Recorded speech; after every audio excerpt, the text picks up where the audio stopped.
Je n'ai jamais cru qu'il existait un moyen de gagner de l'argent facile.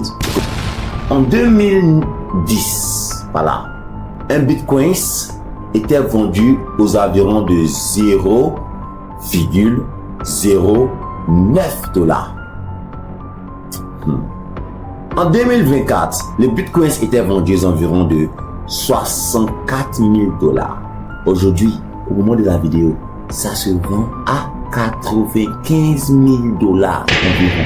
Pour ton information, quand on dit 0,09 dollars, c'est équivalent à 56. C'est équivalent à 56 francs. Imagine qu'à cette période-là, si tu avais seulement investi 1000 francs CFA, tu aurais quelque part 17,88 BTC à ce moment. Et tu sais ce que ça veut dire?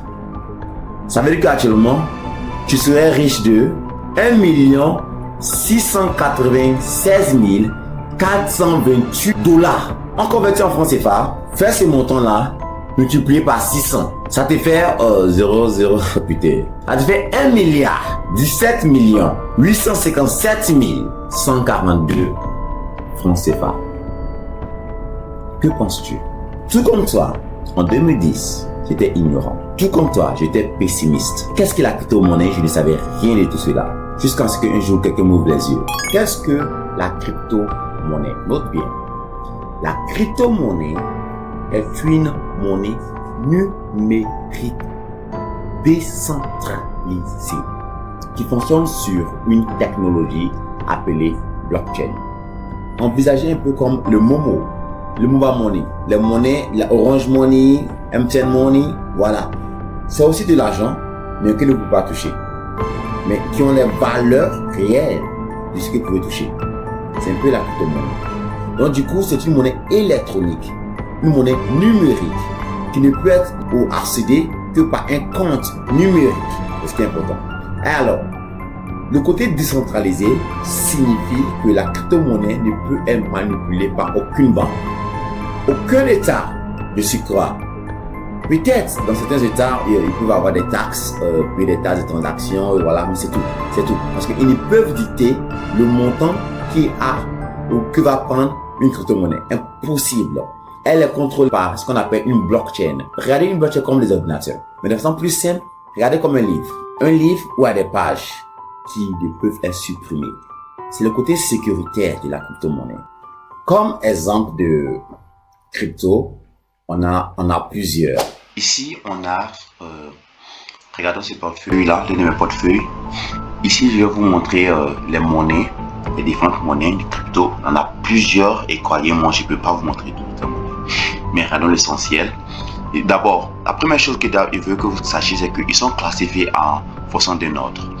L'ordre est appelé le market cap. Donc, selon mon portefeuille, j'aime les classifier de la sorte parce que ça me permet de faciliter mes recherches, surtout quand je veux acheter une monnaie. Donc, le market cap, le premier sur la liste, c'est le BTC. Le BTC est premier parce que c'est celui-là qui a la plus grande market cap.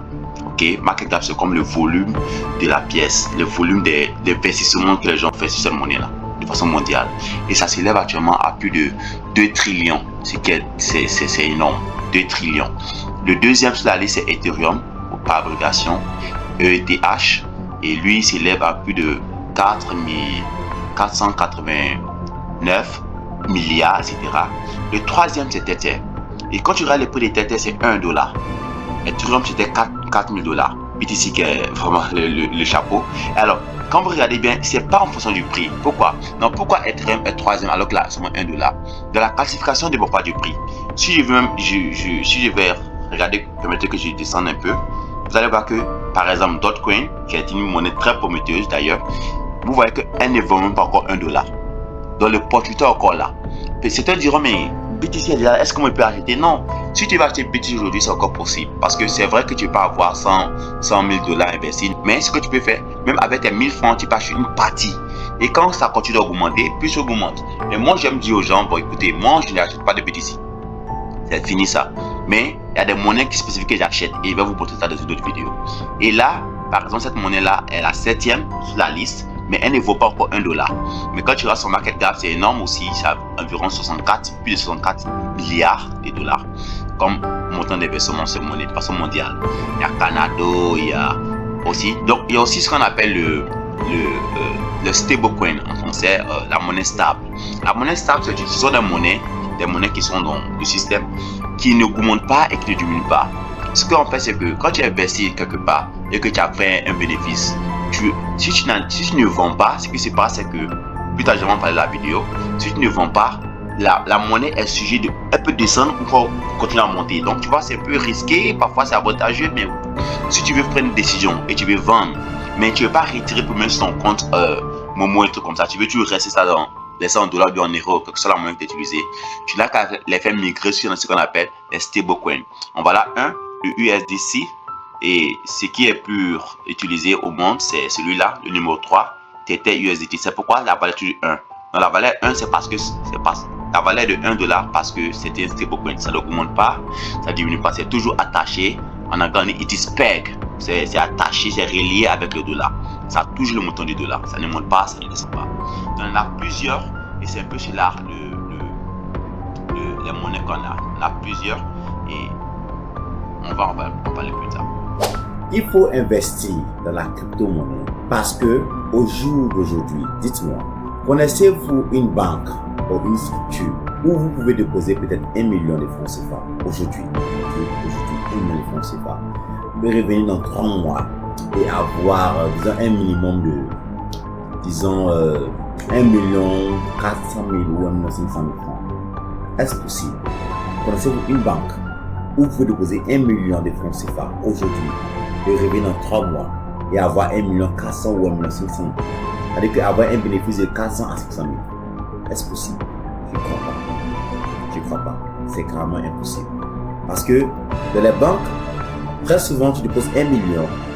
Au moment du retrait, avec les charges de la banque, tu te retrouves peut-être à 900 000, quelque chose. C'est-à-dire que des frais ont été coupés. Même si tu dois attendre pour avoir un petit bénéfice de quelques miettes, il faut attendre au moins 1 an parce que les dividendes de la banque sont calculés par an. Et du coup, quand j'ai appris que les banques même investissent dans la crypto-monnaie, je dis mais pourquoi déposer mon argent dans une banque? Pourquoi? C'est un signe de folie, de bêteté extrême d'ailleurs. Au fait, pourquoi investir dans la crypto-monnaie? Parce que je vais être riche, tout simplement. Disons, quelles sont les étapes à suivre pour débuter avec la crypto-monnaie? Très simple. Vous devez faire ce qu'on appelle un choix de wallet, le choix de portefeuille ou bien de compte. Les portefeuilles dont il s'agit, visionnez-les comme des banques. Il s'agit des banques décentralisées. Binance est une banque wallet. Binance a tout pour satisfaire un client. Les frais sont très très bas. Et la sécurité est très très élevée. Ce qu'il vous faut faire, c'est juste ouvrir un compte. Pour ouvrir un compte avec Binance, ne vous paniquez pas. Cliquez le lien là. Créer un compte avec Binance. Cliquez ce lien là et vous pourrez créer un compte. Quand le compte est créé avec vos cartes d'identité ou vos passeports, que ce soit votre au moins justificatif d'identité, vous aurez votre compte vérifié. Une fois que votre compte est vérifié, vous pouvez faire des dépôts et des retraits. En dehors de Binance, il y a aussi d'autres comptes comme Bybit ou encore Trust Wallet. On a plusieurs que vous pouvez utiliser pour vos comptes. Mais honnêtement, je vous dis, je ne vais même pas vous conseiller deux. Je vous conseille un seul parce qu'il est très facile à utiliser, même pour les débutants, qui est le Binance Account. Je vais faire une autre vidéo pour vous montrer comment utiliser Binance. Une fois que votre compte est créé et que vous avez un peu d'argent, peut-être que vous êtes homme d'affaires, vous êtes travailleur, vous êtes salarié, vous avez un peu d'argent de côté, vous aurez cette volonté-là aiguë de vouloir investir. Quand tu investis, parfois ça descend, parfois ça remonte. En tant qu'homme d'affaires, si tu investis et que la valeur chute et que tu décides de fermer le compte, qu'est-ce qui se passe? Tu perds. N'investissez pas ce que vous ne pouvez pas perdre. Parfois, il peut s'avérer que tu investis une somme peut-être de 100 000 francs et issu de un mois ou deux, tu te retrouves à 400 000 francs. C'est très possible, ça m'arrive presque chaque fois. Mais à ce niveau, j'ai pratiqué ce qu'on appelle la patience. Et la somme que j'ai investie une somme dont je n'ai pas besoin. C'est une somme qui devait crépir dans une banque. Donc, à votre niveau, chaque fois que vous investissez, je ne vous dis pas de faire un sacrifice, disons que vous mettez de l'argent et oubliez. Non, vous ne pouvez pas oublier quelque chose d'investir, c'est impossible. Mais, tant que vous ne vendez pas, vous n'avez pas fait de bêtes. Tant que vous ne vendez pas, vous n'avez pas fait de gains. Vice versa. Je vais vous recommander quoi? Si j'ai fait un achat et que peut-être que j'ai fait acheter la monnaie, elle était à peut-être $1 ou €1 et elle est montée jusqu'à peut-être à €5 et je n'ai pas vendu. Parce qu'une fois que tu vends, il y a une manière, je vais vous montrer ça plus tard dans une autre vidéo, il y a une manière de repositionner la monnaie dans un compte qui est stable. Si je ne fais pas cela, la monnaie sera toujours sujet de volatilité, de monter et de descendre. Donc du coup, je fais du gain aujourd'hui, mais si je ne prends pas les décisions, elle peut tout tomber, remonter et tomber et retomber. Donc du coup, à ce niveau, je ne fais aucun gain jusqu'à ce que je décide de vendre. Et quand j'aurai vendu, c'est là que je peux me dire, bon, j'ai fait un gain ou je fais une perte. Mais ce que je vous dis, si vous savez que vous faites une perte, il n'y a que de pertes que quand vous vendez. C'est-à-dire que si je ne décide pas de vendre ce que j'ai acheté auparavant, il n'y a pas de perte. Pour faire le tour de cette vidéo, nous avions appris ce que sert la crypto-monnaie. Nous avions dit qu'elle permet à ses utilisateurs de pouvoir se faire un gain massif. Toute personne utilisant la crypto-monnaie peut être sujet à des pertes. Mais là, c'est si vous allez avec vos propres ego et vos propres motivations.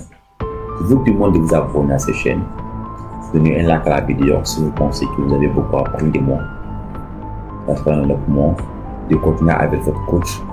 Jamais, et bien jamais, je ne viendrai à vous avec une histoire de souscription. Je vous promets maintenant que je vous apprendrai tout ce que j'ai appris à mes propres pertes. Vous l'apprendrez gratuitement et ça va vos bénéfices.